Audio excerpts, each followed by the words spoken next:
Hello and welcome back to Man v Film. I'm going to be talking about number 17 in the Black Label range, which is Silent Night, Deadly Night, Part 1 and 2. This is going to be a little bit of a longer video, and as such I'll make sure there are chapter breaks here, and in the description box, parts where you can click to and jump to what you want, because I'm going to be talking about each movie, and then I'm going to talk about the extras and so on, but they will be there if you need to skip ahead or whatever. So I hadn't actually seen Silent Night, Deadly Night, and it was a movie that I was really looking forward to, and the first thing that just kind of grabbed me immediately was the 4K scan. This thing looks pristine, and I love particularly when you get these 80s slasher movies that look way better than they should.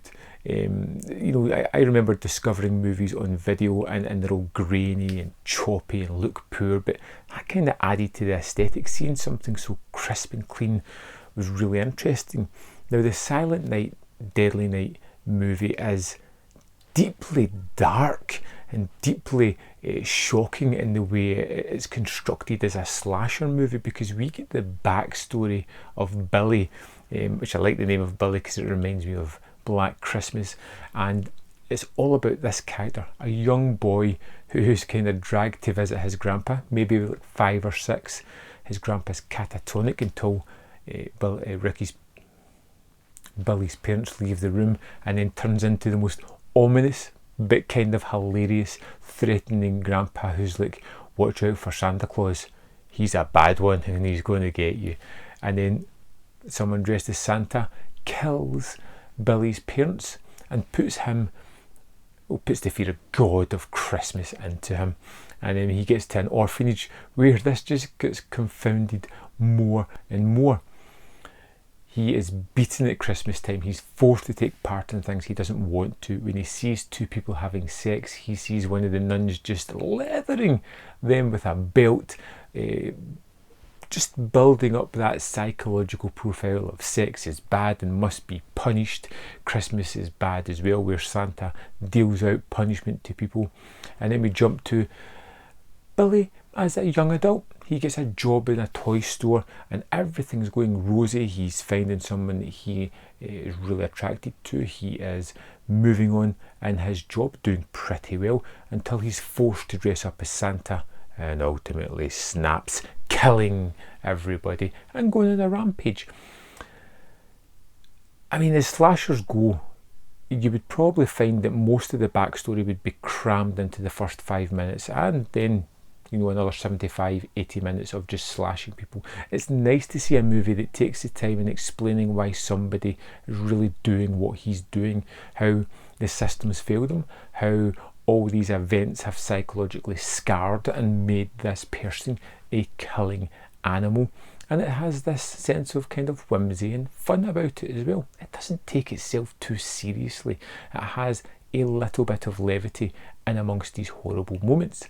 You get some really fun kills in this one, but it is cut a little bit. But 101 Films do an excellent job of bringing us the R-rated cut as well on a separate disc, which does have standard definition inserts into it. They were unable to source proper material, and they haven't done the best with what they had. And what I kind of liked about these inserts is it's usually gore-filled sequences. It's usually sequences that add a lot of blood and kind of grime and grindhouse feel into the movie. And even the change from that high definition, wonderful transfer to that grainy standard definition adds that little bit of nostalgia for me. The throwback to the video day age. And the blood and guts are kind of fun. They're a great addition, and I found myself marvelling at how good the transfer was when it switches from the grainy standard definition elements into the 4K transfer. It's a world away in difference, and if you're looking for just a quick tester, you'll find it in that R-rated cut, which I think is probably the way to go first time, as long as you're not too jarred with those standard definition inserts.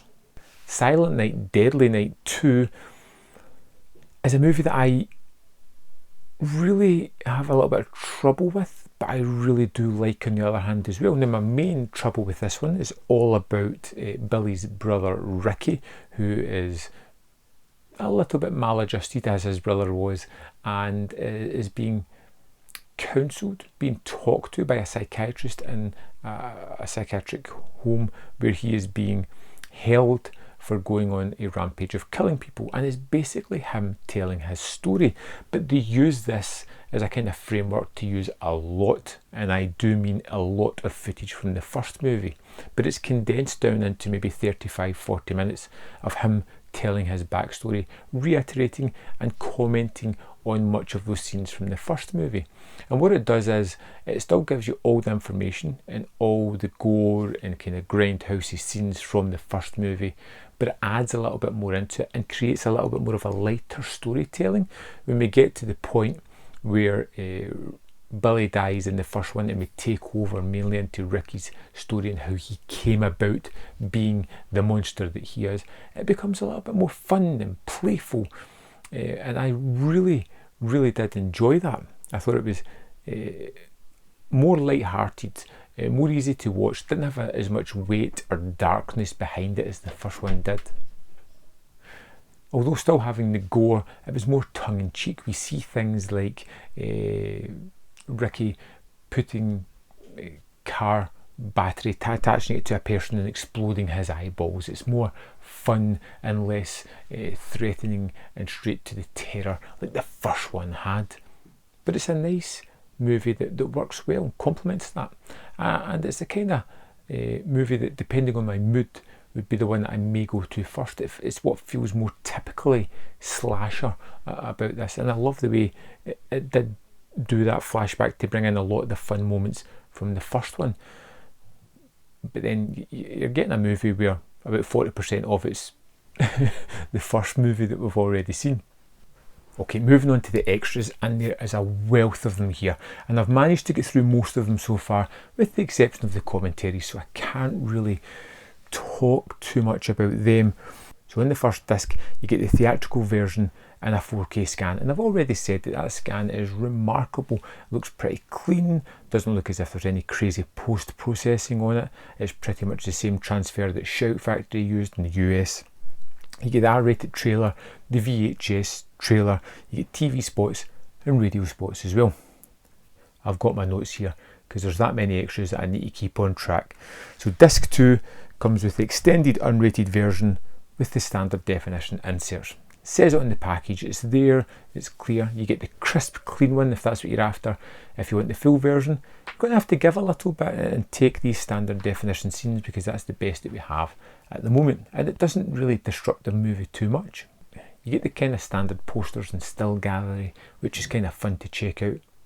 But then you get the Sleigh Bells Ring, the story of Silent Night, Deadly Night, which is 46 minutes, and I really like the way this one was constructed. You've seen these making of things before, talking heads talking to all the major players, but what they kind of do for here is they take it from an idea into the script, into the production, into the release, and they do it chronologically, talking to various people rather than interspersing it.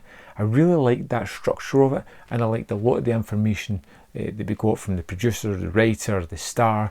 I felt it was all well delivered, it was interesting, and again, just the construction was really well done. Oh Dear, an interview with Linnea Quigley, which is 21 minutes, which is really kind of fun because it's talking about how she got the role, some little anecdotic stories in there as well, what she thought of the character, which is kind of funny because it's a one-note character, and you can almost see her struggling to bring out an idea of what she thought the character was, and just her kind of place in these genre flicks in the 80s. Xmas in July is a location piece. It basically shows you the locations now, dealt with how they were, showing you the information. No talking here, just straight information or some text on screen when necessary, and it's just interesting enough to see how the locations are and how some of them haven't changed too much. Santa's Stalking of Outrage is quite funny. It's basically just a 4-minute thing, and it's blurbs from people who were just outraged with the movie, and reading some of their comments is just kind of funny. It just plays by itself and brings up these new comments every 10-15 seconds, and it's just riotously funny. And then you have an audio interview with the director, which is about 58 minutes in length, and it's basically him talking in a radio show, being questioned about it, and it's just fascinating information there. And there's 2 commentaries on this disc as well. It's pretty rammed. When you get to this, the disc 3, which is Silent Night, Deadly Night Part 2, it comes with a 2K scan of the movie. Sleigh Bells Ring Again, the story of Silent Night, Deadly Night Part 2 is a 75-minute making of, and again it's really fun to see some of the enthusiasm of the people talking about it. You get the lead actor back, Eric, who seems really engaged and fun and has lots of anecdotal stories, and everybody seems really engaged. The director is another one who's really interesting to listen to talk about this. Garbage Days Are Here Again is another location piece. This time it's about 20 minutes, and we have a presenter, someone that's taking you round, and then we even have Eric, the main star again, turning up to talk through his perception and remembrance of a lot of the locations, and it's just a nice little change up pace, and I wasn't really expecting it to be as much fun as it was. I Don't Sleep is a 62-minute documentary on the makeup guy Chris, who was fascinating, and what I loved about this is it goes through a lot of his career. It doesn't just stick on this movie. He did all kinds of things. Like, I really liked the story about him working on the octopus for the Goonies, which was fascinating, insightful, and I love this kind of guy who started off on one of these movies and had this really varied career that was brilliant just to listen to. We get Ricky Today, which is an 8-minute short movie starring the lead actor again, reprising his role, being interviewed again. It's rather low-key. The production standards aren't really there. It's a nice little oddity, but it doesn't really add anything to the movie. It's just a fun addition to have. And again, we get 2 more commentaries in this one. Now, we have the booklet with this, which I found to be troublesome a little bit, because one of the main articles in it, there's 2 articles in the book, and one of them is talking about lots of Christmas horror movies, and I ended up with a laundry list of movies that I want to check out or revisit. Lots of great information, movies I'd never heard of, movies I hadn't thought about in a long time, talking a lot about the Silent Night, Deadly Night movies, the 3, 4 and 5 that came on, the kind of remake that came out. Great information. I thought it was incredibly fun. The other interview in the book is basically about the music production. There was going to be a soundtrack for the film, never quite came to, and just how they were working on it, and the inclusion of some of the people there, and just little tidbits about that. But overall, as a package, I thought Silent Night, Deadly Night was wonderful. 2 great movies that I will revisit. Great additions. The extra material is plentiful, really worth digging into it. Lots of time you'd need to spend to go through all of it. Took me a good bit of time to check out the documentaries, and I found them all to be really interesting. There was nothing that I found that was repetitive. Lots of times in these you get information and stories retold several times again. I didn't really find that here. I thought the makings of were really well produced, varied information, and the structure that it followed was really neat, creating that narrative of how the movie was brought together. I found the special effects one to be terrific.